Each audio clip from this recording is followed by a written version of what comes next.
We're floating! Greetings, Earth creatures. I hope that Moon Day finds you all well. Here in the abyss, all is much the same as it is every other day of the week. Might as well be no time at all. Greetings to Just JP and Skull Asylum. Nice to see you today. Today we'll be continuing from Chapter 12 onward in the narrative of Arthur Gordon Pym of Nantucket by Edgar Allan Poe. I'll give everyone a minute to settle in, and there's ladybugs on my desk. I don't know what they're doing still here, but I don't need them here. Got my things adjusted. Good place to read. Begin a cigarette.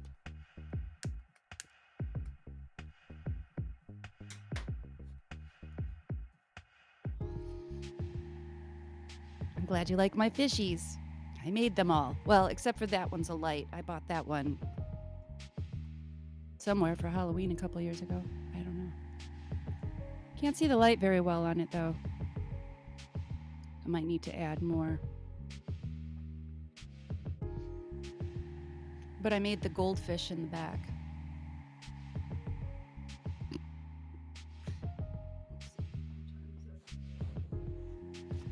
$12:32. We'll have a few more sips and enjoy the beats. How's your day, Skull Asylum? Oh no, don't dribble the coffee all over our spacesuit. Well, or a diving suit. I think it could work either way. You know, and my design is just as fucking sleek as Elon's, so I'm pretty impressed with it, actually. I don't know if it's watertight, but it's definitely comfortable. And made for action, unlike a lot of those other suits that I see the astronauts and whatnot wearing. What are they gonna do if some shit goes down? They can barely move.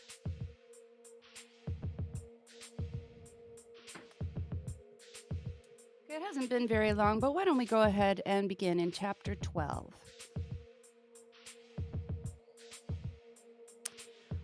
I had, for some time past, dwelt upon... Oh, wait. Back it up just a minute. I would like to remind everyone that at the end of Chapter 11, where we left off last week, it has been a few days. Augustus, proposed that they were coming to the point where they needed to consider eating one of their friends. They needed to consider someone should die to preserve the existence of the others. And so far, they're not ready for that yet, but let's see where they end up today. Chapter 12. I had for some time past dwelt upon the prospect of our being reduced to this last horrible extremity, and had secretly made up my mind to suffer death in any shape or under any circumstances, rather than resort to such a course. Nor was this resolution in any degree weakened by the present intensity of hunger under which I labored. The proposition had not been heard by either Peters or Augustus. Okay, so it must have been somebody else made the suggestion. I therefore took Parker aside, and mentally praying to God for power to dissuade him from the horrible purpose he entertained, I expostulated with him for a long time, and in the most supplicating manner, begging him, in the name of everything which he held sacred, and urging him, by every species of argument which the extremity of the case suggested, to abandon the idea, and not to mention it to either of the other two. He heard all I said without attempting to controvert any of my arguments, and I had begun to hope that he would be prevailed upon to do as I desired. But when I had ceased speaking, he said that he knew very well all I had said was true, and that to resort to such a course was the most horrible alternative which could enter into the mind of man, but that he had now held out as long as human nature could be sustained, that it was unnecessary for all to perish, when by the death of one it was possible and even probable that the rest might be finally preserved, adding that I might save myself the trouble of trying to turn him from his purpose, his mind having been thoroughly made up on the subject even before the appearance of the ship, and that only her heaving in sight had prevented him from mentioning his intention at an earlier period. Ooh. Hi, Alcamos. Thank you for stopping by. I now begged him if he would not be prevailed upon to abandon his design, at least to defer it for another day, when some vessel might come to our relief, again reiterating every moment I could devise, and which I thought likely to have influence with one of his rough nature.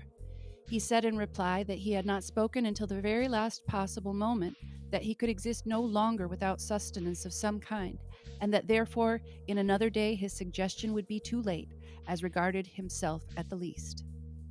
Finding that he was not to be moved by anything I could say in a mild tone, I now assumed a different demeanor, and told him that he must be aware I had suffered less than any of us from our calamities, that my health and strength, consequently, were at that moment far better than his own, or than that of Peters or Augustus. In short, that I was in a condition to have my own way by force if I found it necessary, and that if he attempted in any manner to acquaint the others with his bloody and cannibal designs, I would not hesitate to throw him into the sea. Upon this, he immediately seized me by the throat, and drawing a knife, made several ineffectual efforts to stab me in the stomach, an atrocity which his excessive debility alone prevented him from accomplishing.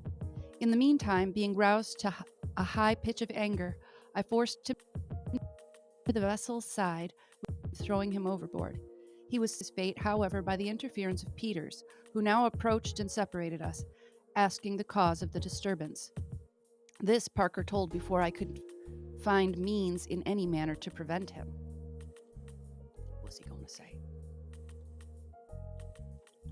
The effect of his words was even more terrible than what I had anticipated. Both Augustus and Peters, who it seemed, had long secretly entertained the same fearful idea which Parker had been merely the first to broach, joined with him in his design, and insisted upon its immediately being carried into effect. I had calculated that one at least of the two former would be found still possessed of sufficient strength of mind to side with myself in resisting any attempt to execute so dreadful a purpose, and with the aid of either one of them, I had no fear of being able to prevent its accomplishment. Being disappointed in this expectation, it became absolutely necessary that I should attend to my own safety, as a further resistance on my part might possibly be considered by men in their frightful condition a sufficient excuse for refusing me fair play in the tragedy that I knew would speedily be enacted.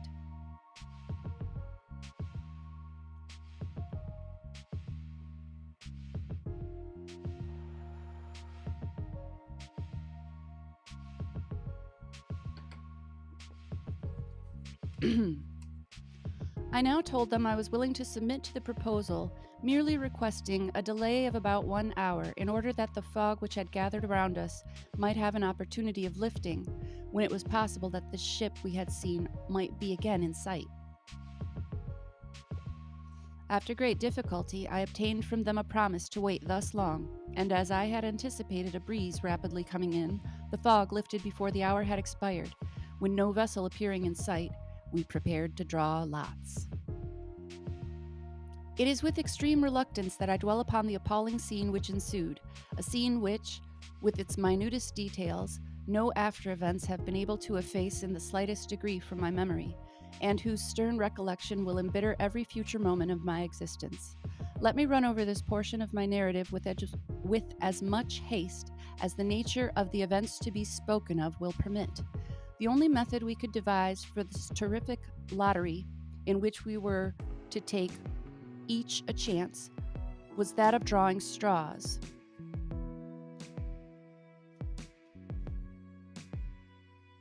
Sorry, hold on a moment. Was that of drawing straws? Small splinters of wood were made to answer our purpose, and it was agreed that I should be the holder. I retired to one end of the hulk, while my poor companions silently took up their station in the other, with their backs turned toward me. The bitterest anxiety which I endured at any period of this fearful drama was while I occupied myself in the arrangement of the lots. There are few conditions into which man can possibly fall where he will not feel a deep interest in the preservation of his existence, an interest momentarily increasing with the frailness of the tenure by which that existence may be held. But now that the silent, definite, and stern nature of the business in which I was engaged, so different from the tumultuous dangers of the storm or the gradually approaching horrors of famine, allowed me to reflect on the few chances I had of escaping the most appalling of deaths, a death of the most appalling of purposes. Every particle of that energy which had so long buoyed me up departed like feathers before the wind, leaving me a helpless prey to the most abject and pitiable terror. I could not, at first, even summon up sufficient strength to tear and fit together the small splinters of wood, my fingers absolutely refusing their office, and my knees knocking so violently against each other. My mind ran over rapidly 1,000 absurd acts by which to avoid becoming a partner in the awful speculation. I thought of falling to my companions and entreating them to let me escape this necessity, of suddenly rushing upon them, and, by putting one of them to death, of rendering the decision by lot useless. In short, of everything but of going through with the matter I had in hand. At last, after wasting a long time in this imbecile conduct, I was recalled to my senses by the voice of Parker, who urged me to relieve them at once from the terrible anxiety they were enduring.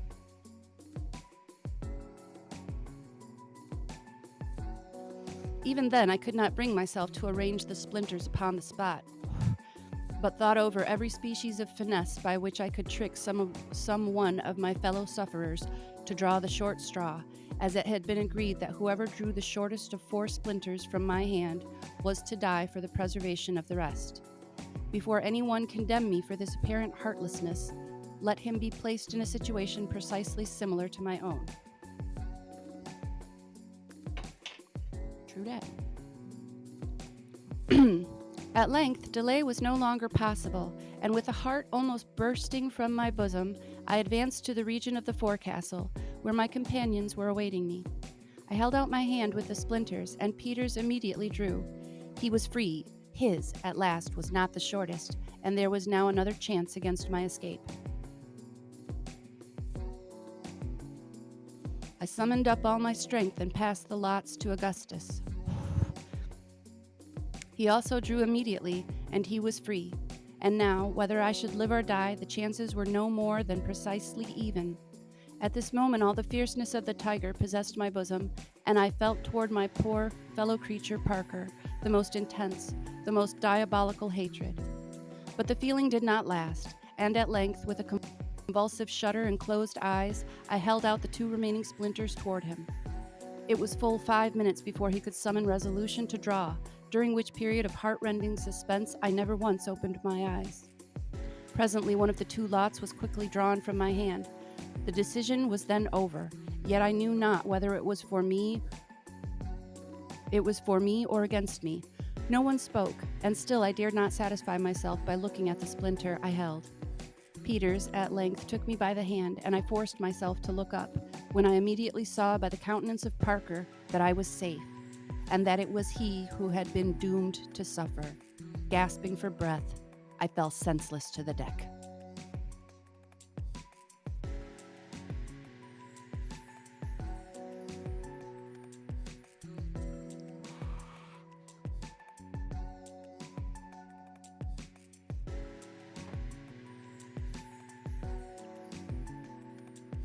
Yeah, I do like hats and silly garb. I came up with this one yesterday morning. I started working on it. Didn't take all that long, but I fudged some parts of it. I had so much fun.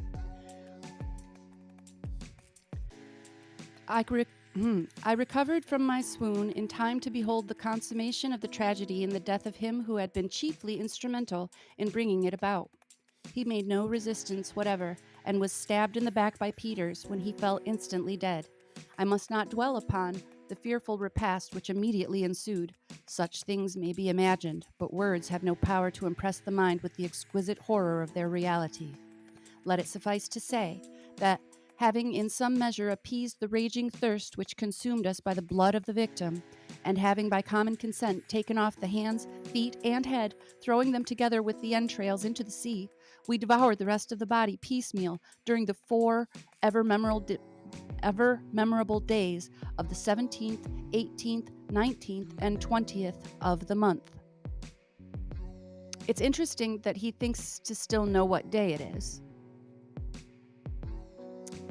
I don't know how he's been keeping track at this point. On the 19th, they're coming on a smart shower which lasted 15 or 20 minutes.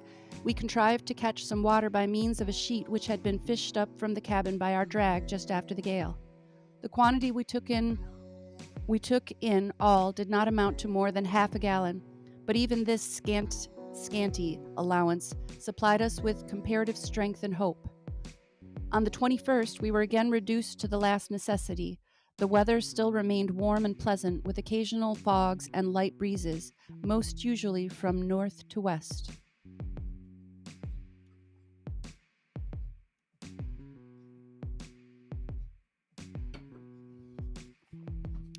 On the 22nd, as we were sitting close huddled together, gloomily revolving over our lamentable condition, there flashed through my mind all at once an idea which inspired me with a bright gleam of hope. I remembered that, when the foremost had been cut away, Peters, being in the windward chains, passed one of the axes into my hand, requesting me to put it, if possible, in a place of security, and that a few minutes before the last heavy sea struck the brig, and I filled her, I had taken this axe into the forecastle and laid it in one of the larboard berths. I now thought it possible that, by getting at this axe, we might cut through the deck over the storeroom and thus readily supply ourselves with provisions. Couldn't have thought of this yesterday. Motherfucker. When I communicated this project to my companions, they uttered a feeble shout of joy, and we all proceeded forthwith to the forecastle. The difficulty of descending here was greater than that of going down in the cabin, the opening being much smaller, for it will be remembered that the whole framework about the cabin companion hatch had been carried away, whereas the forecastle way, being a simple hatch of only about 3 feet square, had remained uninjured. I did not hesitate, however, to attempt the descent, and a rope being fastened around my body as before, I plunged boldly in, feet foremost, made my way quickly to the berth, and at the first attempt brought up the axe. It was hailed with the most ecstatic joy and triumph, and the ease with which it had been obtained was regarded as an omen of our ultimate preservation. And I'm just going to say again, why didn't somebody think of that before they killed their crewmate?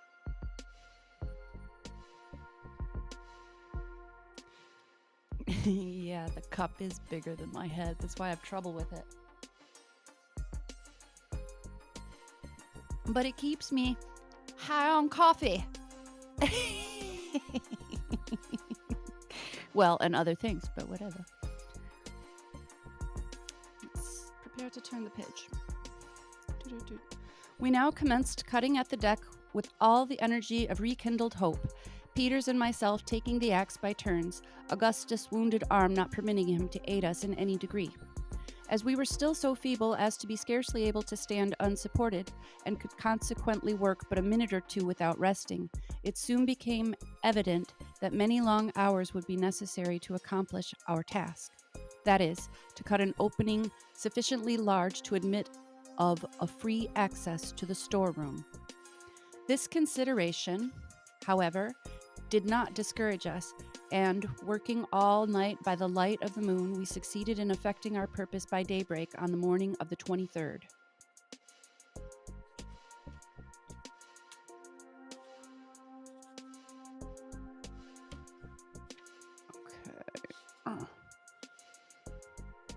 Peters now volunteered to go down, and having made all arrangements as before, he descended and soon returned, bringing up with him a small jar, which to our great joy proved to be full of olives.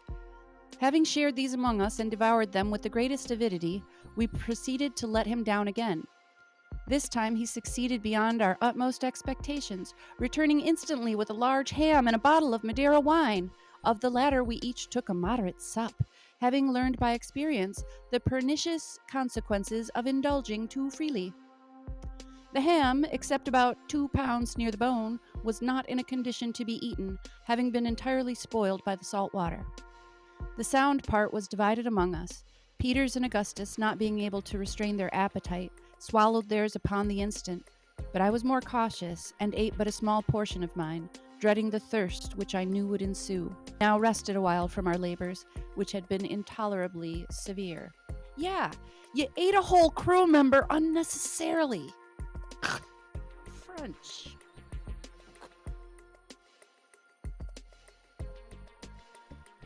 Sit in the corner and have a good think about that.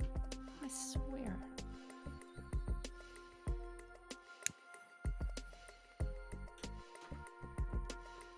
By noon, feeling somewhat strengthened and refreshed, we again renewed our attempt at getting up provision, Peters and myself going down alternately, and always with more or less success until sundown. They're bringing up a feast!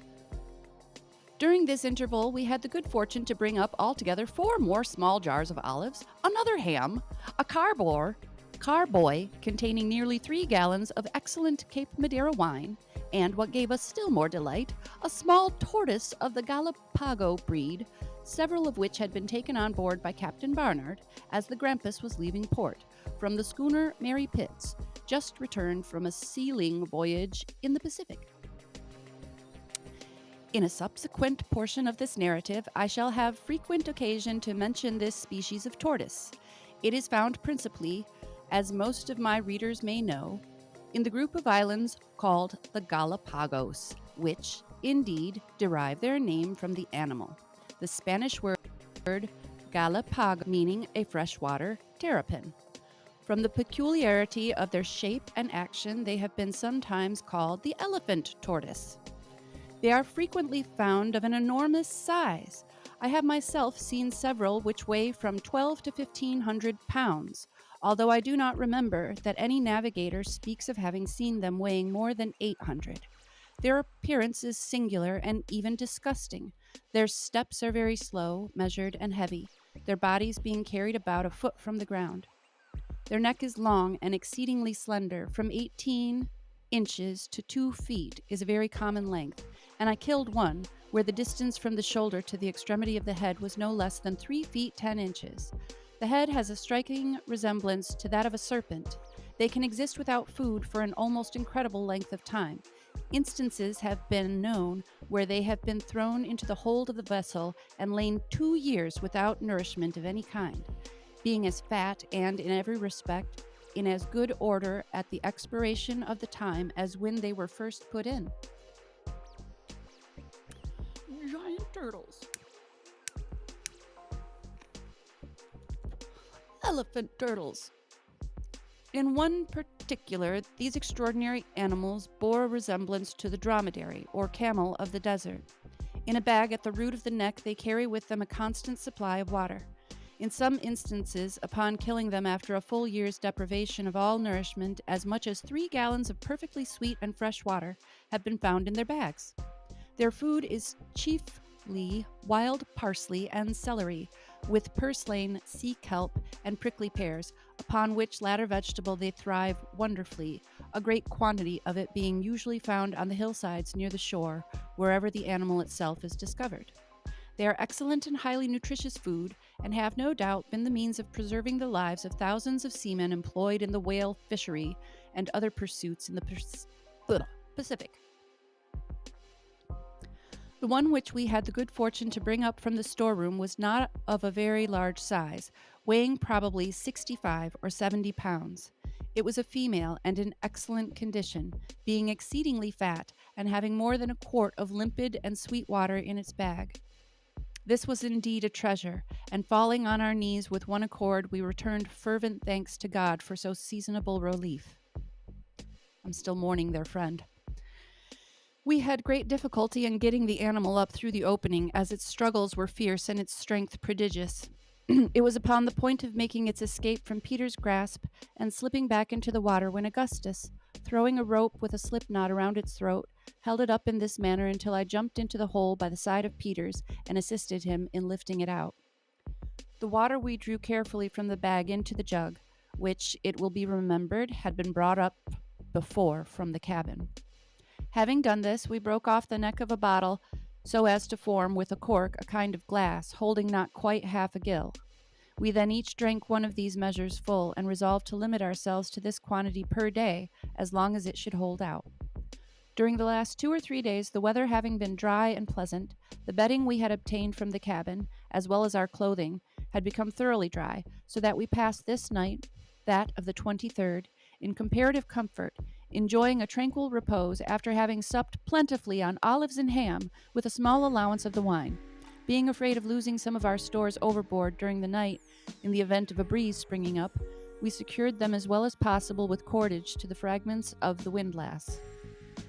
Our tortoise, which we were anxious to preserve alive as long as we could, we threw on its back and otherwise carefully fastened. Chapter 13. July 24th.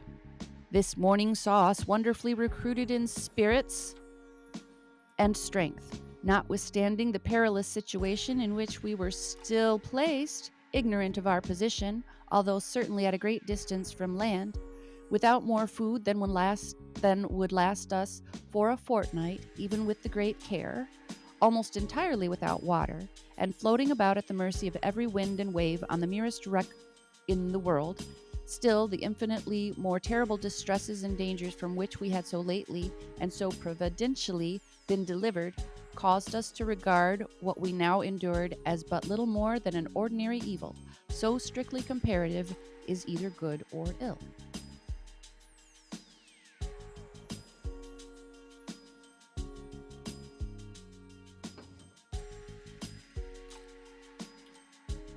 Oops.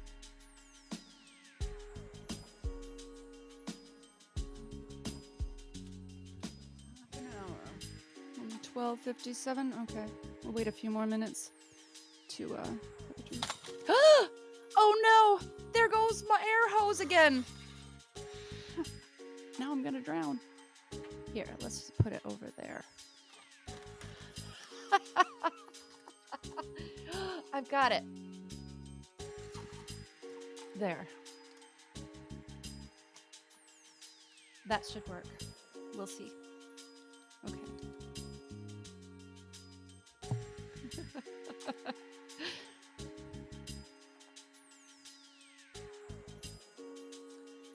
At sunrise, we were preparing to renew our attempts at getting up something from the storeroom when a smart shower coming on, with some lightning, we turned our attention to the catching of water by means of the sheet we had used before for this purpose.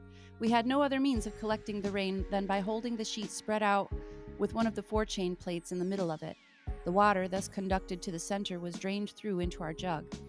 We had nearly filled it in this manner when a heavy squall coming on us from the northward obliged us to desist, as the hulk began once more to roll so violently that we could no longer keep our feet. We now went forward, and lashing ourselves securely to the remnant of the windlass as before, awaited the event with far more calmness than could have been anticipated or would have been imagined possible under the circumstances. At noon, the wind had freshened into a 2-reef breeze, and by night into a stiff gale, accompanied with a tremendously heavy swell. Experience having taught us, however, the best method of arranging our lashings, we weathered this dreary night in tolerable security, although thoroughly drenched at almost every instant by the sea, and in momentary dread of being washed off. Fortunately, the weather was so warm as to winter.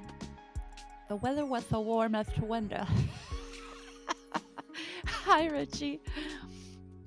The weather was so warm as to render the water rather grateful than otherwise. July 25th. This morning the gale had diminished to a mere 10-knot breeze, and the sea had gone down with it so considerably that we were able to keep ourselves dry upon the deck. To our great grief, however, we found that 2 jars of our olives, as well as the whole of our ham, had been washed overboard, in spite of the careful manner in which they had been fastened. We determined not to kill the tortoise as yet, and contented ourselves for the present with a breakfast on a few of the olives and a measure of water each, which latter we mixed, half and half, with the wine, finding great relief and strength from the mixture, without the distressing intoxication which had ensued upon drinking the port. The sea was still far too rough for the renewal of our efforts at getting up provision from the storeroom. Several articles of no importance to us in our present situation floated up through the opening during the day, and were immediately washed overboard. We also now observed that the hulk lay more along than ever, so that we could not stand an instant without lashing ourselves. On this account we passed a gloomy and uncomfortable day. At noon the sun appeared to be nearly vertical, and we had no doubt that we had been driven down by the long succession of northward and northwesterly winds into the near vicinity of the equator. Toward evening we saw several sharks, and were somewhat alarmed by the audacious manner in which an enormously large one approached us. At one time, a lurch throwing the deck very far beneath the water, the monster actually swam in upon us, floundering for some moments just over the companion hatch and striking Peters violently with his tail. A heavy sea at length hurled him overboard, much to our relief. In moderate weather we might have easily captured him.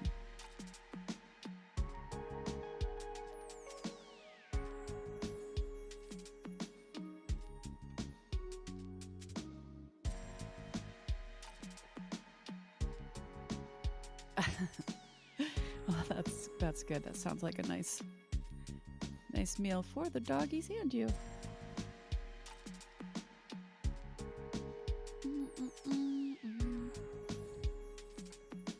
I'll light another cigarette. Actually, yeah, I'm gonna light another cigarette, and we'll get some weed in a minute here.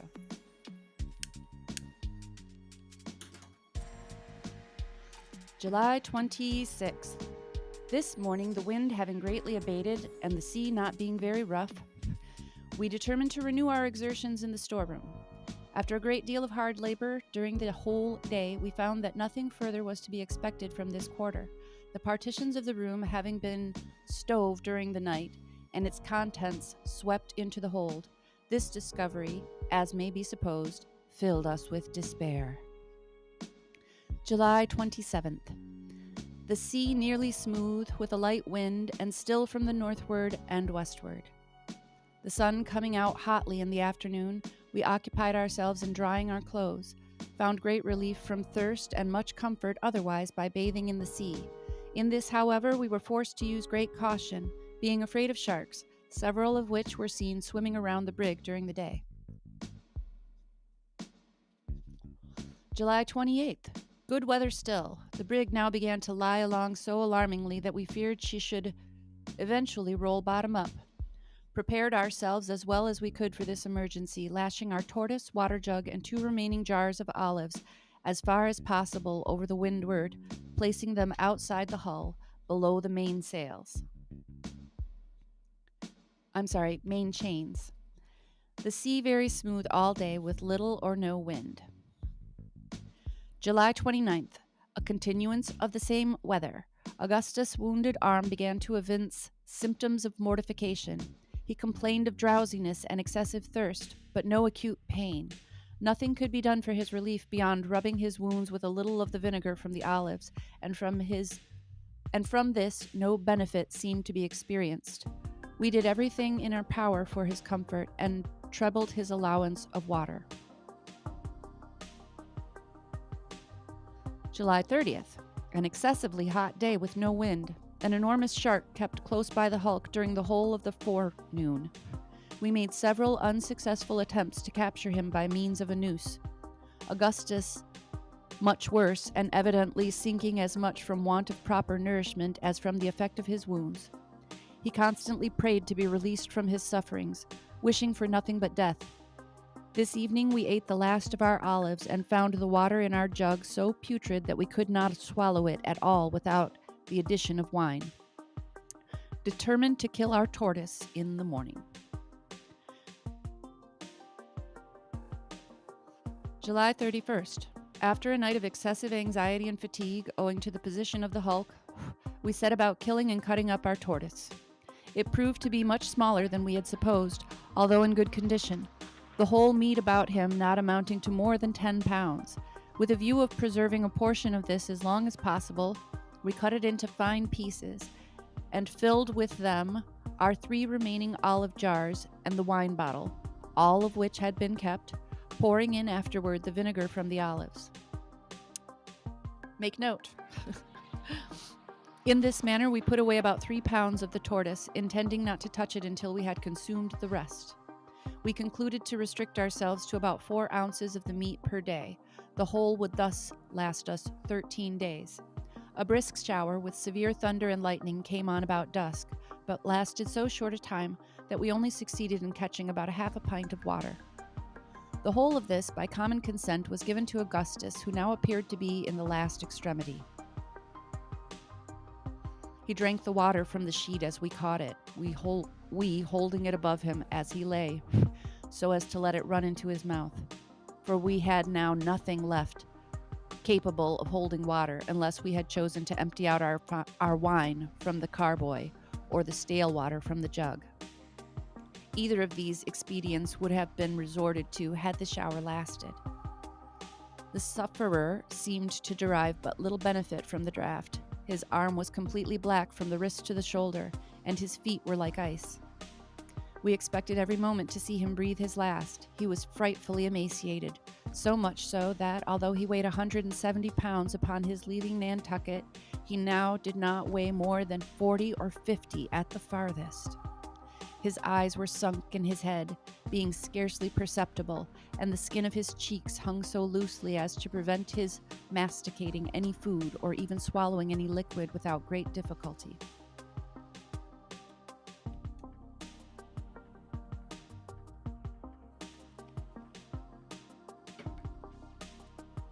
August 1st. A continuance of the same calm weather with an oppressively hot sun. Suffered exceedingly from thirst, the water in the jug being absolutely putrid and swarming with vermin. We contrived, nevertheless, to swallow a portion of it by mixing it with wine. Our thirst, however, was but little abated.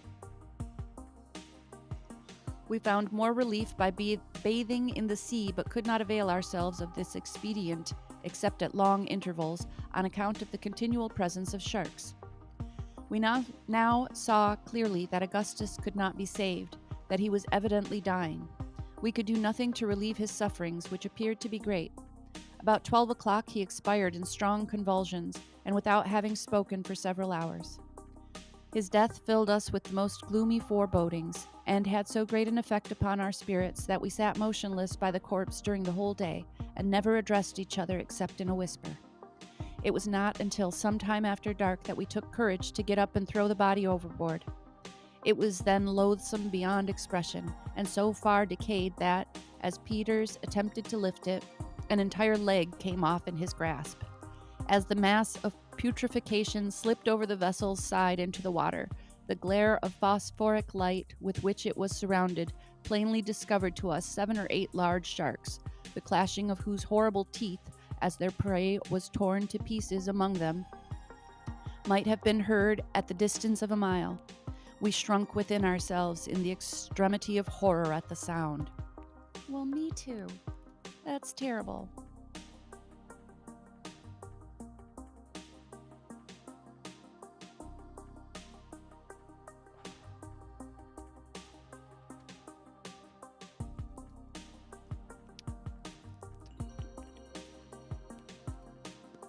I was just reading the chat for a minute and jamming.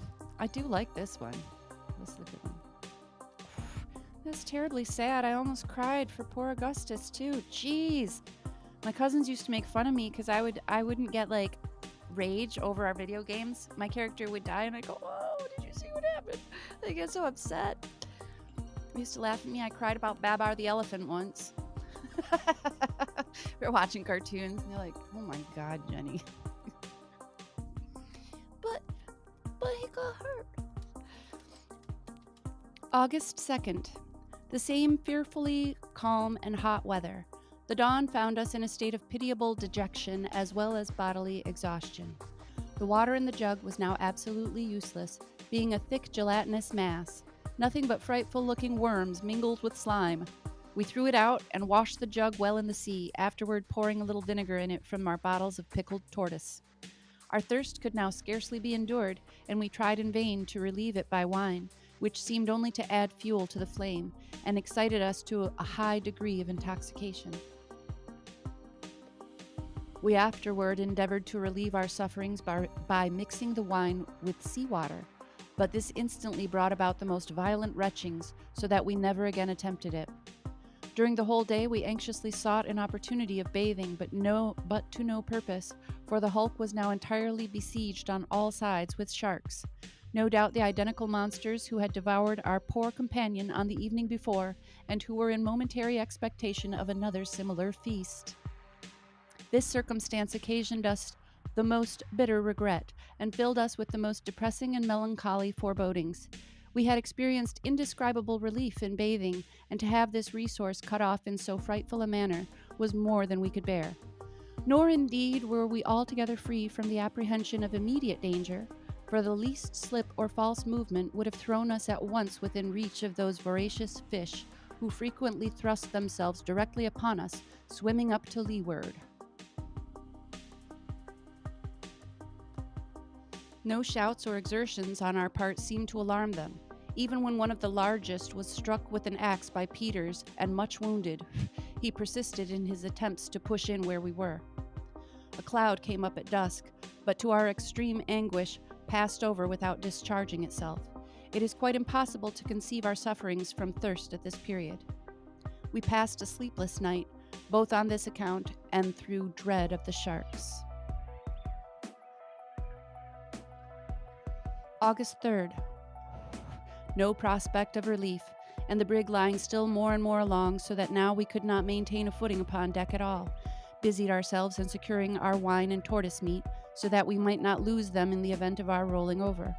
Got out two stout spikes from the forechains, and by means of an axe drove them into the hull to windward within a couple of feet of the water, this not being far from the keel, as we were nearly upon our beam ends. To these spikes we now lashed our provisions, as being more secure than their former position beneath the chains. Suffered great agony from thirst during the whole day. No chance of bathing on account of the sharks, which never left us for a moment.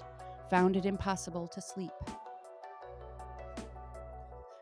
August 4th. A little before daybreak we perceived that the hulk was heeling over, and aroused ourselves to prevent being thrown off by the movement. At first, the roll was slow and gradual, and we contrived to clamber over to windward very well, having taken the precaution to leave ropes hanging from the spikes we had driven in for the provision.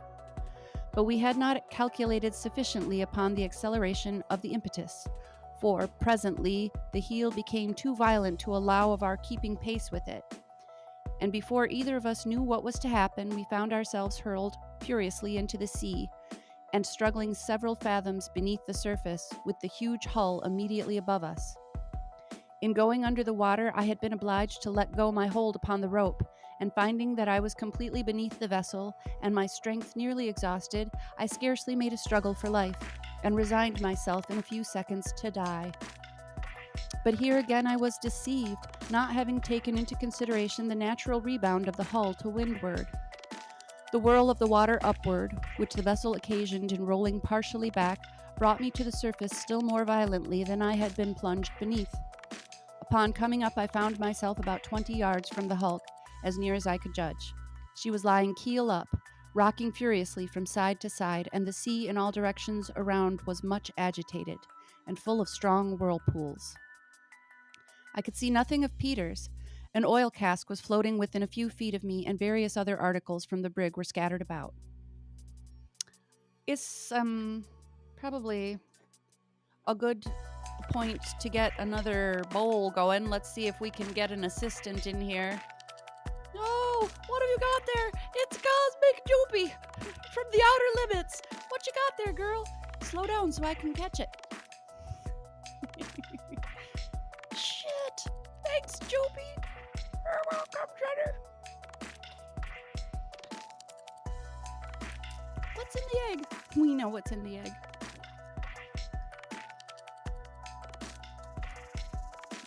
If I can just get at it. we go.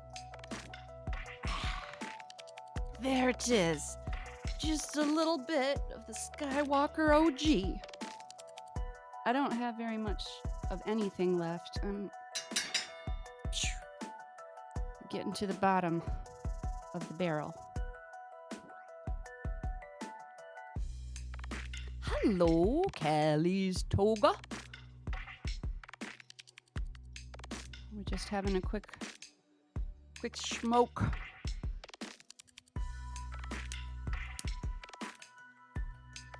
So that our reading continues in a smooth manner. Right? Oh, I should have brought down fire from above. Let's... She's over there. But I had to move some of the other things so that, I didn't end up with a tangle in my, my slinky. Slinkies are dangerous.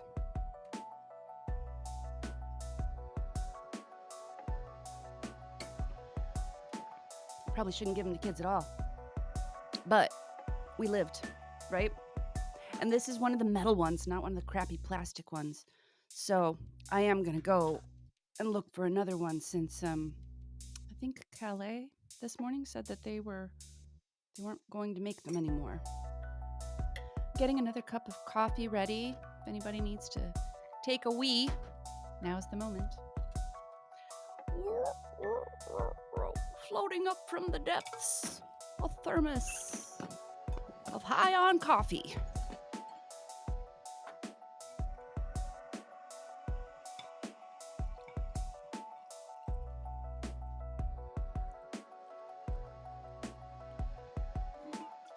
What a pleasant sound.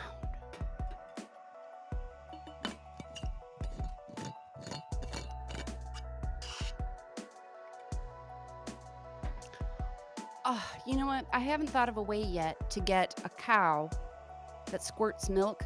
Maybe I'll just get one of those pitchers that looks like a cow. Right now it's just back there, But if I could find a cow that has like a bladder that you can squeeze, I've just solved the whole problem myself. I love it. As soon as I say something out loud, the solution occurs to me. Usually you just need to talk this stuff over.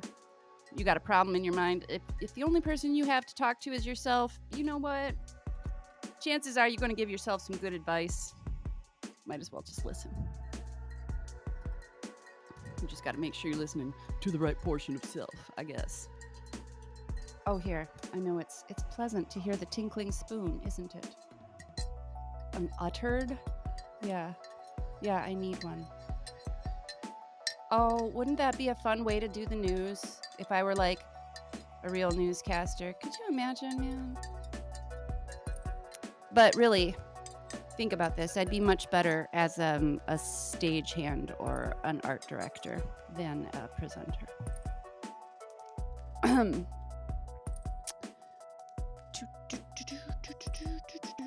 have to find my place here. Now that I've got my bowl ready, I'll take one more little hit.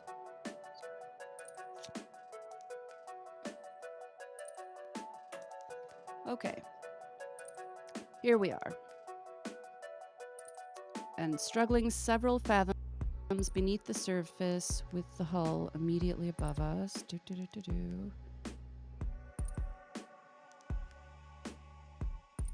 An oil cask was floating within a few feet of me. Okay. I've found my place. My principal terror was now on account of the sharks, which I knew to be in my vicinity. In order to deter these, if possible, from approaching me, I splashed the water vigorously with both hands and feet as I swam toward the hulk, creating a body of foam. I have no doubt that to this expedient, simple as it was, I was indebted for my preservation. For the sea all around the brig, just before her rolling over, was so crowded with these monsters that I must have been, and really was, in actual contact with some of them during my progress. By great good fortune, however, I reached the side of the vessel in safety, although so utterly weakened by the violent exertion I had used that I should never have been able to get up upon it but for the timely assistance of Peters, who now, to my great joy, made his appearance, having scrambled up to the keel from the opposite side of the hull, and threw me the end of a rope, one of those which had been attached to the spikes. Having barely escaped this danger, our attention was now directed to the dreadful imminency of another, that of absolute starvation. Our whole stock of provision had been swept overboard in spite of our care in securing it, and seeing no longer the remotest possibility of obtaining more, we gave way both of us to despair, weeping aloud like children, and neither of us attempting to offer consolation to the other. Such weakness can scarcely be conceived, and to those who have never been similarly situated will, no doubt, appear unnatural. But it must be remembered that our intellects were so entirely disordered by the long course of privation and terror to which we had been subjected, that we could not justly be considered at that period in the light of rational beings. In subsequent perils, nearly as great, if not greater, I bore up with fortitude against all the evils of my situation, and Peters, it will be seen, evinced a stoical philosophy nearly as incredible as his present childlike supineness and imbecility. The mental condition made the difference. The overturning of the brig, even with the consequent loss of the wine and turtle, would not in fact have rendered our situation more deplorable than before, except for the disappearance of the bedclothes by which we had been hitherto enabled to catch rainwater, and of the jug in which we had kept it when caught.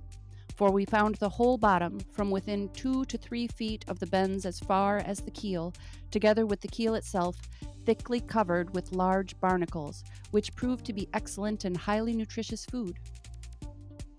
Thus, in 2 important respects, the accident we had so greatly dreaded proved a benefit rather than an injury. It had opened to us a supply of provisions which we could not have exhausted, using it moderately, in a month, and it had greatly contributed to our comfort as regards position, we being much more at our ease, and in infinitely less danger than before. The difficulty, however, of now obtaining water blinded us to all other benefits of the change in our condition.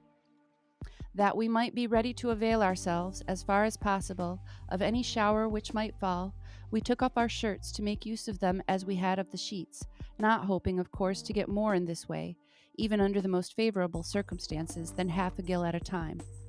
No signs of a cloud appeared during the day, and the agonies of our thirst were nearly intolerable.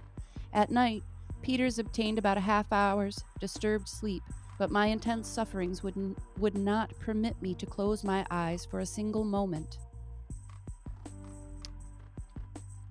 August 5th. Today, a gentle breeze springing up carried us through a vast quantity of seaweed, among which we were so fortunate as to find 11 small crabs, which afforded us several delicious meals. Their shells being quite soft, we ate them entire and found that they irritated our thirst far less than the barnacles. Seeing no trace of sharks among the seaweed, we also ventured to bathe, and remained in the water for 4 or 5 hours, during which we experienced a very sensible diminution of our thirst, were greatly refreshed, and spent the night somewhat more comfortably than before, both of us snatching a little sleep. August 6th. This day we were blessed by a brisk and continual rain, lasting from about noon until after dark. Bitterly did we now regret the loss of our jug and carboy, for in spite of the little means we had of catching the water, we might have filled one, if not both of them. As it was, we contrived to satisfy the cravings of thirst by suffering the shirts to become saturated, and then wringing them so as to let the grateful fluid trickle into our mouths. In this occupation we passed the entire day. August 7th. Pick up survival skills here, y'all. Just saying. Other than eating your friends. That's the lesson there. They ate their friend too quickly. They should have given him another day. Pricks. But the rest of this is good stuff. August 7th. Just as daybreak, we both at the same instant descried a sail to the eastward and evidently coming toward us. We hailed the glorious sight with a long, although feeble shout of rapture, and began instantly to make every signal in our power, by flaring the shirts in the air, leaping as high as our weak condition would permit, and even by hallooing with all the strength of our lungs, although the vessel could not have been less than 15 miles distant. However, she still continued to near our hulk, and we felt that, if she but held her present course, she must eventually come so close as to perceive us. In about an hour after we first discovered her, we could clearly see the people on her decks. She was a long, low, and rakish-looking topsail schooner, with a black ball in her foretop sail, and had, apparently, a full crew. We now became alarmed, for we could hardly imagine it possible that she did not observe us, and were apprehensive that she meant to leave us to perish as we were, an act of fiendish barbarity, which, however incredible it may appear, has been repeatedly perpetrated at sea, under circumstances very nearly similar, and by beings who were regarded as belonging to the human species. In this instance, however, by the mercy of God, we were destined to be most happily deceived, for presently we were aware of a sudden commotion on the deck of the stranger, who immediately afterward ran up a British flag, and hauling her wind, bore up directly upon us. In half an hour more we found ourselves in her cabin. She proved to be the Jane Guy, of Liverpool, Captain Guy, bound on a sealing and trading voyage to the South Seas and Pacific. Hello, Wayachaka. Thank you for joining us today. And get a little sip. That concludes chapter 13. 126. I could continue and do chapter 14, or I could end it there. That's an hour and a half of it, of depressing loss at sea, and we're at a point where they've just been rescued. So it might be a good place to leave it for today. What do y'all think?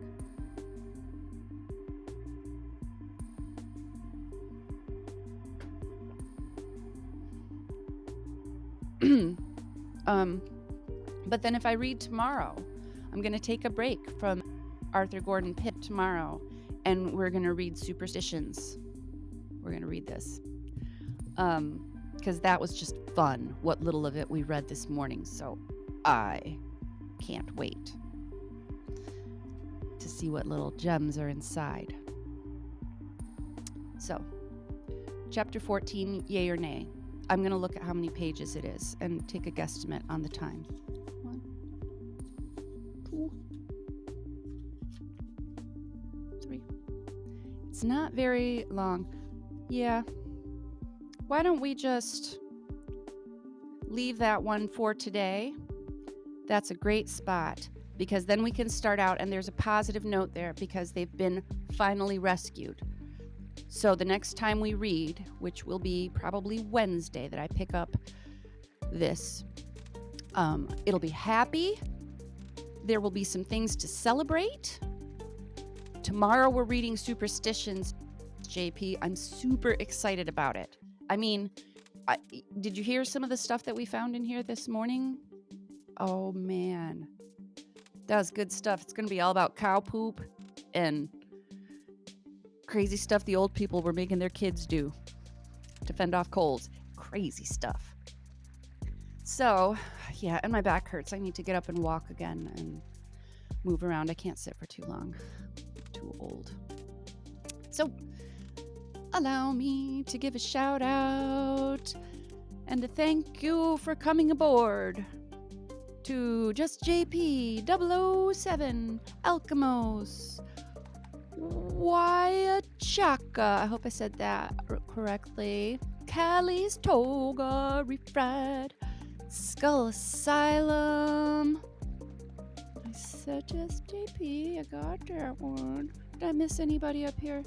I'll look through. What's that about shit and cornflakes? I'm gonna have to read this chat. Some of them I haven't caught up on reading yet. Did I say hello to Alchemos? I did. Okay, I think that's everybody. If I missed anybody, I'm sorry. I move fast through this sometimes. I'm just gonna keep wiggling my finger. So, all the way back down to the bottom. Until the morrow, Haru, have a great time. I don't even know what I'm going to say. Glue Calais will eat today, like cabbages and kings. And everyone, much love.